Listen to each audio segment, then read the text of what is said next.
கர்த்தருடைய பரிசுத்த நாமத்துக்கு மகிமை உண்டாவதாக. கர்த்தர் அடியேனையும் பிள்ளைகளையும் பத்திரமாய் பாதுகாத்தார். அதுபோல் அதை கேட்குறவங்களையும் எல்லாரையும் கர்த்தர் பாதுகாத்து வருகிறார். கர்த்தருக்கு ஸ்தோத்திரம். இந்த செய்தி பழுது பார்க்கிறது. பழுது பார்க்கிறது அப்படின்னு சொன்னால், இப்போ நம்ம ஒரு காரு இருக்குது, காரில் டயர் பஞ்சர் ஆயிரும், அல்லது அதுக்குள்ளே உள்ள ஏதாவது ஒரு பார்ட்டு கலந்துரும், சிலப்போ லைட்டுக்கு வரக்கூடிய ஒயரு கட் ஆயிரும், இந்த மாதிரியெல்லாம் ஆகும். அதுபோல் வீட்டில் ஒழுகும், மழை வந்தால் அந்த ஓடு இதெல்லாம் ஒடிஞ்சு ஒழுகும். பழைய ஓலை வீடுகள்லையும் அந்த மாதிரி தான் ஒழுகும். ஓலை கெட்டு போச்சுன்னா வீடு ஒழுகும். அதுபோல் அந்த மிருகங்கள், பறவைகள் இதெல்லாம் எங்கேயாவது கீழே விழுந்துட்டுன்னா அதுக்கு கால் அடிபட்டு கை அடிபட்டு ஒரு பழுதாகும். அதுபோல் நம்மளும் கீழே விழுந்தோன்னா நமக்கு அடிபட்டுன்னா அது நம்ம சரீரத்தில் ஒரு பழுதாக இருக்கும். ஒரு மரம் காற்று அடிக்கும்போது முறிஞ்சு கீழே விழும், அது ஒரு பழுதாகும். சுனாமி நேரம் எவ்வளவோ பழுது, எவ்வளோ பேர் இறந்தும் போனாங்க, எவ்வளவோ மரங்கள் பழுதாயிட்டு, ஆட்கள் நிறைய பேர் பழுதானாங்க, கை உடஞ்சி கால் உடஞ்சி அந்த மாதிரியெல்லாம் நிறைய பேர் ஆனாங்க. அந்த மாதிரி ஒரு தீமை வரும்போது அது பழுது உண்டாகும். ஏதாவது ஒரு தீமை வரும்போது பழுது உண்டாகும். அப்போது வீடுகளில் பழுது எப்படி உண்டாகும்னா, நீதிமொழிகள் 19:13 அதிகாரம், மனைவியின் சண்டைகள் ஓயாத ஒழுக்கு. அப்போது ஒரு வீட்டில் பொம்பளை சண்டை போட்டுட்டு இருந்தால் அந்த வீடு ஓயாத ஒழுக்குள்ள வீடாம். பிரசங்கி 10:8 மிகுந்த சோம்பலினால் மேல் மச்சு பழுதாகும்ன்றிருக்கு. இப்போ ரொம்ப சோம்பலோடையும் வீட்டில் இருக்கக்கூடாது. நம்ம சுறுசுறுப்பாக இருக்கணும். சுறுசுறுப்பாக இருந்து நம்ம செய்யக்கூடிய வேலையெல்லாம் அந்தந்த டைமில் செய்யணும். அப்போ நம்ம வீடு நல்லாயிருக்கும். நீதிமொழிகள் 12:4 லெச்சை உண்டு பண்ணுகிறவளோ புருஷனுக்கு எலும்புருக்கி. அப்போது லெச்சை உண்டு பண்ணுகிறவள்னால் சும்மா நச்சரிச்சுக்கிட்டு இருக்கிறது, அந்த வேண்டாத காரியங்களை செய்யறது, வீண் சண்டைகளை உண்டாக்கிட்டு வர்றது, அந்த மாதிரி இருக்கிறது அந்த புருஷனுக்கு எலும்புருக்கையாக இருப்பாளாம். நெகேமியா 3:28 ஆசாரியர்கள் அவரவர் தங்கள் வீடுகளுக்கு எதிரே இருக்கிறதை பழுது பார்த்து கட்டினார்கள் இருக்கு. அப்போ அது இங்கே என்னது, அலங்கமும் இடிஞ்சு விழுந்து ஆலயமும் இடிச்சிட்டாங்க. இவங்களை சிறப்பிடிச்சு கொண்டு போனவங்க அந்த கல்தையர் இங்கே உள்ள எருசலேமில் உள்ள தேவாலயம், அந்த கோட்டை சுவர் எல்லாம் இடிச்சிட்டாங்க. 3:23 நெகேமியா 3:23 பென்யமீனும் அசூபும் தங்கள் வீட்டுக்கு எதிரே இருக்கிறதை பழுது பார்த்து கட்டினார்கள். அசரியா தன் வீட்டின் அருகே இருக்கிறதை பழுது பார்த்து கட்டினான். அப்படி ஒவ்வொருத்தரும் ஆசாரியர் அவரவர் தங்கள் வீடுகளுக்கு எதிரே இருக்கிறதை பழுது பார்த்து கட்டினார்களாம். அவங்க வீட்டுக்கு எதிரே உள்ள சோறில் ஓட்டையோ உடைச்சலோ இடிஞ்சிருக்கோ அதை அவங்க பழுது பார்த்து கட்டினாங்க. பென்யமீனும் அசூபும் தங்கள் வீட்டுக்கு எதிரே இருக்கிறதை பழுது பார்த்து கட்டினாங்களாம். அசரியா தன் வீட்டின் அருகே இருக்கிறதை பழுது பார்த்து கட்டினான்னு இருக்கு. அப்போ ஒவ்வொருத்தரும் அவங்க என்னென்ன செய்தாங்கன்னோ நெகேமியாவில் தெளிவாக இருக்குது. பழுது எப்படி வரும், வீடு மழையினால காற்றுனால அந்த மாதிரி பழுது வரும். அப்போது ஒரு ஓட்டை இருந்துச்சு, ஒழுக்கு இருந்துச்சுன்னு சொன்னால் அதை அடைச்சா தான் நம்ம அந்த வீட்டில் சமாதானமாக இருக்க முடியும். இல்லாட்டா மழை வரும்போது அடுத்த தண்ணியெல்லாம் வீட்டுக்குள்ளே விழும். அப்போ அதுபோல் கடல் சீற்றம் ஆனாலும் இப்போ கன்னியாகுமரி மாவட்டத்தில் சில ஊர்களில் கடல் தண்ணி கொஞ்சம் கடல் சீற்றம்னா ஊருக்குள்ளெல்லாம் தண்ணி ஏறிடும். வீட்டு வாசல் வீடுகளுக்குள்ளேயும் ஏறி இருக்குது, மண்ணை அள்ளி கொண்டு போட்டுட்டு போயிடும். அந்த மாதிரியெல்லாம் ஆகும். அப்போ அது கடல் சீற்றம் ஆனாலும் அந்த மாதிரி பழுது உண்டாகும். அது பிறகு பழுது பார்த்தா தான் நம்ம உபயோகிக்க முடியும். துணியில் பாத்திரம் பழுது வரும், பாத்திரம் பழுது வரும். பழைய செம்பு பாத்திரம் பழுதானா ஈயம் பூசுவாங்க. ஈயம் பூசி அதை நல்லா எடுத்து நம்ம அதை திருப்பி உபயோகிக்கலாம். ஓட்டை இருந்தால் ஓட்டையும் அடைச்சி தந்துடுவாங்க. முந்தி ஒவ்வொரு ஊர்லேயும் அந்த மாதிரி ஓட்டை அடைக்க ஈயம் பூசினா ஆட்கள் வரும்.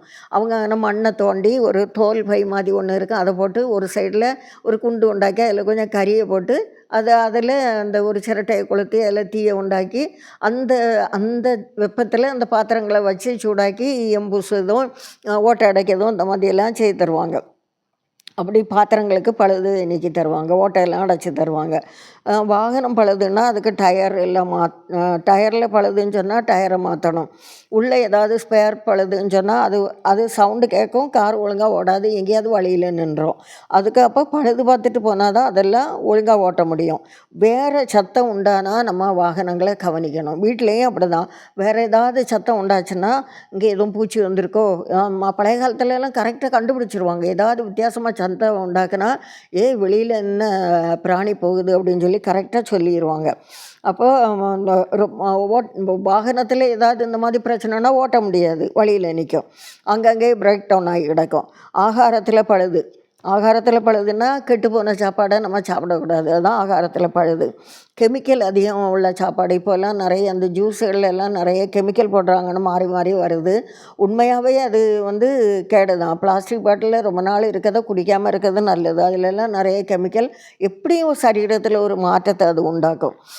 அதில் கெமிக்கல் அதிகம் இருக்கிறதுனால நமக்கு அந்த குடலுக்கு அந்த கெமிக்கல் நமக்கு தேவையில்லை நம்ம சரீரத்துக்கு.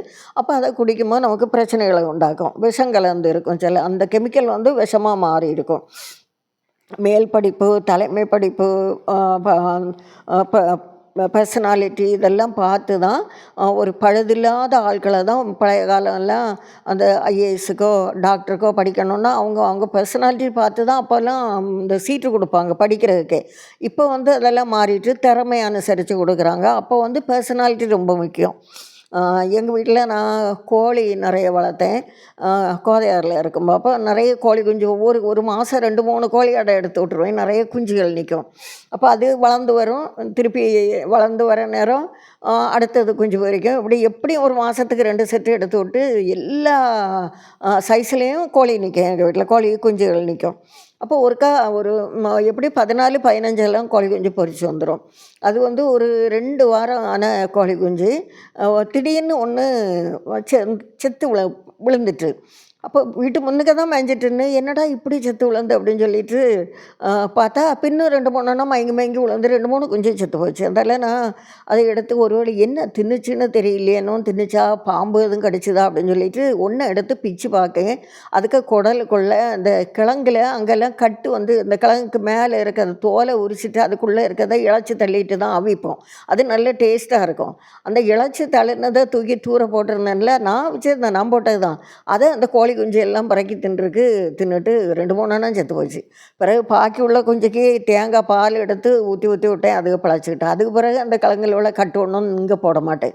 தூர தள்ளி தட்டிடுவேன். இந்த குஞ்சுகள் கோழிகள் தின்ன மாதிரி போட மாட்டேன். அப்போ அந்த மாதிரி இந்த விஷம் முறைக்கு பழுது நீக்கிறதுக்கு தேங்காய் பால். கோழி குஞ்சுக்கு விஷம் தின்னுட்டு அதுக்கு அந்த பழுதை நீக்கிறதுக்கு தேங்காய் பால். விஷம் முறிவு வந்து வாந்தி எடுத்தாலும் அந்த விஷம் போயிடும். அதுக்கு தனியாக மருந்து கொடுப்பாங்க. அந்த மாதிரி இப்போ இந்த பாம்போ பூச்சியோ நாயோ என்ன கடித்தாலும் வீடுகளில் உடனே கருவேப்பிலையை பச்சை கருவேப்பிலையை பறித்து கொஞ்சம் நிறைய பறித்து அம்மியில் வச்சோ மிக்சியில் வச்சோ நல்லா அரைச்சி அந்த இடம் முழுசும் பூசி விட்டுறணும். பூசிட்டு 3 இணுக்கு கருவேப்பிலையும் ஒரு 15 நல்ல மிளகும் சவைச்சி விழுங்கிட்டா போதும். அப்போ உள்ள விஷம் போயிடும். திருப்பி ரொம்ப விஷம் போல் உண்டு. அது பிறகு நம்ம ஆஸ்பத்திரிக்கு கொண்டு போயிடலாம். இதை ஃபஸ்ட்டு செய்தோம்னா அந்த வீக்கமும் போயிடும், அந்த கடிவாயில் உள்ள விஷமும் முறிஞ்சிரும். நம்ம உடம்புக்குள்ளே எதுவும் போனாலும் இந்த நல்ல மிளகும் கருவேப்பிலையும் தின்னதுனால அந்த விஷம் அந்த பழுது நம்மளை விட்டு போயிடும். அந்த மாதிரி செய்யணும். அப்படி ரொம்ப விஷமாக இருந்தால் திருப்பி ரொம்ப பின்னும் வீக்கம் அந்த மாதிரி இருந்துச்சுன்னா வீங்காது. கருவேப்பிலை அரைச்சாலே வீங்காது, அப்படி வத்திக்கிறோம். அது பிறகு நமக்கு ஒரு கஷ்டம் போல் இருந்தால் பின்னும் ஒரு மணி நேரம் கழிச்சு இன்னொருக்கா, பின்னும் ஒரு மணி நேரம் கழிச்சு இன்னொருக்கா 3 இணுக்கு கருவேப்பிலையும் 3க்குன்னா ஒரு கை நிறைய வந்துடும். 15 நல்ல மிளகும் சவைச்சி தின்னுட்டா போதும். நல்ல அந்த விஷம் இதெல்லாம் போயிடும். அந்த பூச்சி கடிச்சதில் உள்ள விஷம், நாய் கடித்ததோ பாம்பு கடித்ததோ என்னன்னாலும் தற்காலிகமாக அந்த விஷத்துலேருந்து ஒரு நிவாரணம் கிடைக்கும். அந்த அந்த கடிச்சதில் உள்ள பழுதுலேருந்து ஒரு நிவாரணம் கிடைக்கும். 2 ராஜாக்கள் 4:40 தேவனுடைய மனுஷனை பானையில் சாவு இருக்கிறதுன்னு சத்தமிட்டாங்களாம். யாருக்கிட்ட? எலிசா கிட்ட.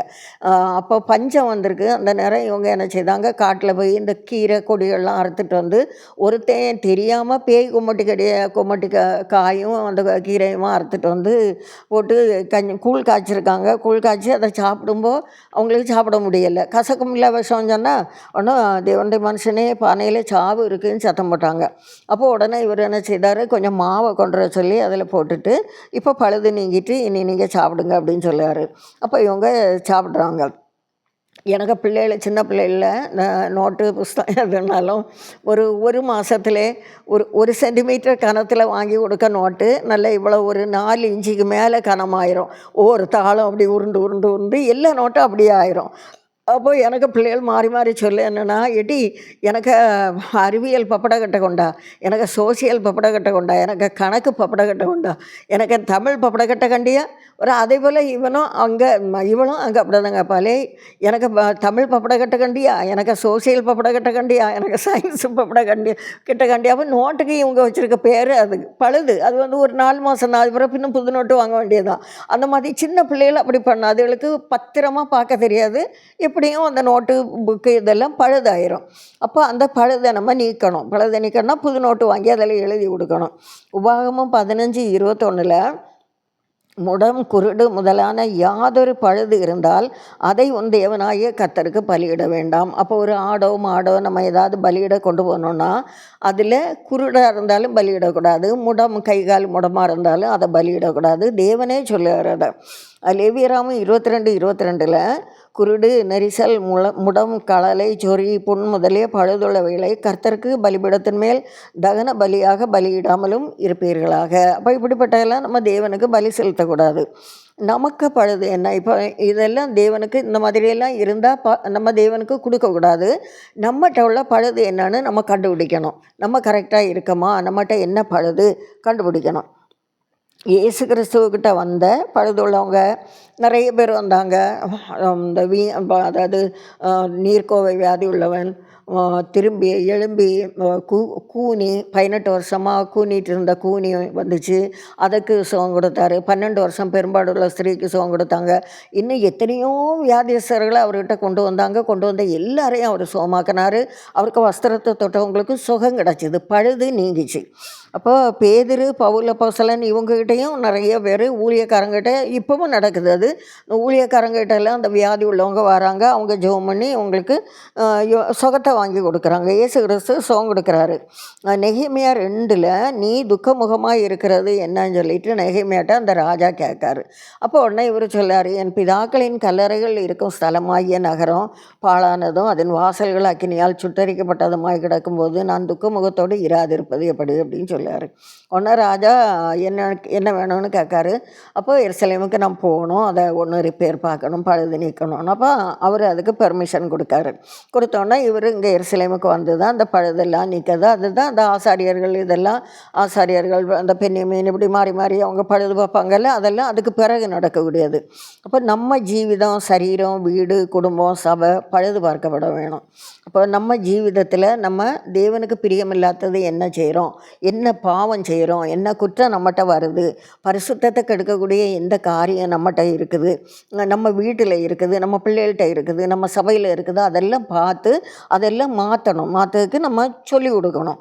நம்ம சரீரத்தில் உள்ள பழுது, சரீரத்தில் சில நேரம் வியாதி வரும், பலவீனம் வரும், எங்கேயும் கீழே விழுந்தோன்னா அடிபடும், அதெல்லாம் அந்த பழுது எல்லாமே அது அந்த நேரம் நம்ம ஒரு நாட்டு மருந்து தைலம் ஏதாவது போட்டு இயேசுவே எனக்கு சுகந்தாங்க, இயேசுவே ஸ்தோத்திரம் சொன்னாலே அதெல்லாம் நமக்கு சுகமாகும்.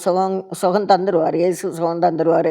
அப்புறம் வீடு, குடும்பம் இதெல்லாம் பழுதுன்னு சொன்னாலும், வீட்டில் பழுதுனாலும் நம்ம அதை ரிப்பேர் பார்த்துடணும். ஒழுக்குன்னு சொன்னாலும் அதை சரி பண்ணிடணும். குடும்பத்துக்குள்ளே ரிப்பேருன்னு சொன்னால் குடும்பத்தில் இங்கே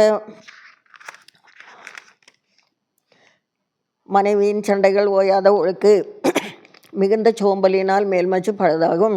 இலச்சை உண்டு பண்ணுகிறவளோ புருஷனுக்கு எலும்பொறிக்கு இப்படியெல்லாம் இருக்குல்ல. அந்த மாதிரிப்பட்ட ஆட்கள்லாம் இல்லாமல் மற்றவங்களுக்கு நோவு கொடுக்காம எல்லோரும் சமாதானமாக ஜீவிக்கணும். அப்போ குடும்பத்தில் பழுது உண்டாகாது. மத்தேயு 5:29 உன் வலது கண் உனக்கு இடறல் உண்டாக்கினால் அதை பிடுங்கி எறிந்து போடு, வலது கையோ காலோ உனக்கு இடறல் உண்டாக்கினால் அதை தரித்து எறிந்து போடுன்னு சொல்லுவார். அப்போ நம்ம உறுப்புகளில் ஒன்று பாவம் செய்ததுன்னா அதை தரித்து போடணுமா. அதான் இப்போ சுகர் கண் பார்வை போகுது, விரல் எடுக்கிறாங்க, காலை எடுக்கிறாங்க, அப்படி ஒரு வியாதியாண்டவர் கொடுத்துருக்காரு. இந்த இவங்க செய்த பாவத்தினாலேயோ என்னன்னு தெரியல, எப்படியும் ஒரு உறுப்பு போகிறதெல்லாம் ரொம்ப சங்கடம். அப்போ அந்த மாதிரி ஒரு வியாதி இவங்களுக்கு கை, கால், விரல், உறுப்பு, கண் எல்லாம் போகுது. அப்போ அந்த மாதிரியெல்லாம் வராமல், அந்த பழுதெல்லாம் வராமல் நம்மளை பாதுகாத்துக்கணும். நம்ம ஆத்மாவையும் பாதுகாத்துக்கணும். மத்தேயு 7:1 நீங்கள் குற்றவாளிகள் என்று தீர்க்கப்படாதபடிக்கு மற்றவர்களை குற்றவாளிகள் என்று தீர்க்காதிருங்கள் அப்படின்னு சொல்லுவார். அப்போது அந்த நம்ம நம்ம குற்றவாளியாக இப்போ மற்றவங்கள குற்றவாளியாக தீர்த்தோன்னா நம்மளும் குற்றவாளின்னு தான் சொல்லுவார். சகோதரனை நியாயமில்லாமல் கோபித்து கொள்பவன் நியாய தீர்ப்புக்கு ஏதுவாயிருப்பான். சகோதரனை வீணன் என்று சொல்லுகிறவன் ஆலோசனை சங்க தீர்ப்புக்கு ஏதுவாயிருப்பான். மூடனே என்று சொல்லுகிறவன் எரி நரகத்துக்கு ஏதுவாயிருப்பான். அப்போ இந்த மாதிரியெல்லாம் நம்ம கூட பிறந்தவங்களையோ சபையில் உள்ளவங்களையோ நம்ம ஒன்றும் சொல்லக்கூடாது, ஒன்றும் செய்யக்கூடாது. நெகேமியா 7:1 அலங்கம் கட்டி முடிந்தது. எப்படி கட்டி முடிஞ்சது? பாதி பேர் வேலை செய்தாங்க, பாதி பேர் ஆயுதம் தரிச்சிட்டு இருந்தாங்களாம். வேலை செய்தவங்களும் ஒரு கையில் ஆயுதமும் ஒரு கையில் சட்டியோ சாந்தோ வச்சுட்டு அந்த மாதிரி வேலை செய்திருக்காங்க. அப்போ அந்த மாதிரி ஒரு கவனம் முழுசும் அந்த வேலையில் இருக்கணும். நம்மளை பாதுகாக்கிறது, அதாவது அந்த பழுது வராமல், நம்ம எதிரி உள்ளே வராமல் பாதுகாக்கிறது தான் பழுது நீக்கிறது. இப்போ அவரவர் தங்கள் காவலிலே அவரவர் தங்கள் வீடுகளுக்கு எதிராக நிறுத்தப்பட வேண்டும் சொல்லுவார். அதே போல் ஒவ்வொருத்தரும் அவரவர் வீட்டு முன்னுக்குள்ளதை பாதுகாத்துக்கணும் அப்படின்னு சொல்லுவார். துதி செய்கிற 2 கூட்டத்தார் தேவனுடைய ஆலயத்தில் நின்றார்கள். அப்போ ஒரு ஆள் இப்படி சுற்றி போகுது, ஒரு ஆள் அப்படி சுற்றி போகுது. ஒருத்தனுக்கு தவறுனால சபை பாதிக்கும். அது எப்படின்னு சொன்னால், யோசுவா எரிகோ கூட எரிகோ 7 தடவை சுற்றி கீழே விழுந்தது. அப்போ யோசுவா சொல்லாரு, இந்த ஊர்லேருந்து உள்ள ஒன்றும் எடுக்க விடாது, பொண்ணு வெள்ளியும் காணிக்கையாக தேவனுக்கு சேரும் அப்படின்னு சொல்லார். ஆனால் ஆகான்னு ஒருத்தன் கொஞ்சம் எடுத்து வச்சுக்கிட்டான். ஒரு பொன் பாலமும் ஒரு பாபிலோனிய சால்வை இப்படி கொஞ்சம் ஜாமானம் எடுத்து அவனுக்கு கூடாரத்தில் போய் குழி தோண்டி புதைச்சிக்கிட்டான். பிறகு அடுத்த யுத்தத்துக்கு போகும்போது 36 பேர் செத்து போனாங்க. குற்றம் செய்தது ஆகான், ஆனால் இறந்தது வேறு 36 பேர். அப்போது இப்படி சபையில் இருக்கக்கூடிய ஒரு ஆள் பாவம் செய்யும்போது அது மற்றவங்கள பாதிக்கும். உதாரணமாக ஒரு வீட்டில் ஒரு ஆள் திருட்டுலேயோ ஒரு கொலை குற்றத்துலேயோ மாட்டிக்கிட்டாங்கன்னா அந்த வீட்டில் உள்ளவங்களுக்கு சமாதானம் இருக்குமா? வீட்டில் உள்ள எல்லாருக்கும் பொருளும் போகும், எல்லாருக்கும் பணமும் போகும், நிறைய சொத்துக்களை கூட விற்றாலும் அந்த கேஸு தீராது. அந்த மாதிரியெல்லாம் சிலது மாட்டிக்கிடுவாங்க.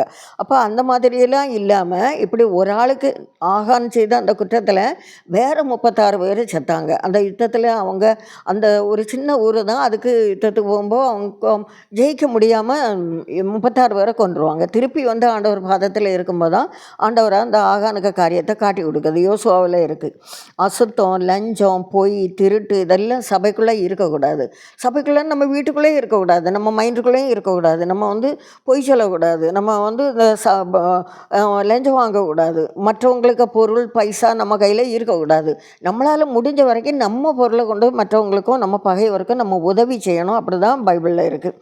அடுத்தவங்க இடத்தை எடுக்கக்கூடாது. குளச்சல்ல ஒரு சபை இருக்குது. அந்த சபையில் கொஞ்சம் எதிர்பார்ட்டிக்காரங்க கொஞ்சம் பேர் அந்த சபைக்கு ரொம்ப பிரச்சனை உண்டாக்குனாங்க. அப்போது அந்த சபையில் ஒரு செவுறு வெடிச்சிட்டு, இவங்க இடித்ததா தட்டுனதா எப்படியோ வெடிச்சிட்டு, அது பிறகு அவங்க ஜெபம் பண்ணி ஆண்டவரை நோக்கி கூப்பிட்டது. அந்த வெடித்த செவுறு ஓட்டிட்டு அப்படி குளச்சலில் நடந்த சம்பவம் இன்னும் அந்த சபை இருக்குது. அப்போ இந்த மாதிரி இருக்குது. அதேபோல் அந்த ராமநாதபுரம் பக்கம் ஒரு சபையில் ஒரு சபைக்கு முன்னால் கொண்டு வேறு ஒரு வேறு ஒரு தெய்வத்துக்கு ஆலயத்தை கட்டினாங்க. அப்போ அது என்ன செய்யுது, தன்னே அந்த பலிபீடம் வெடித்து சிதறோன்னு இருக்குல்ல.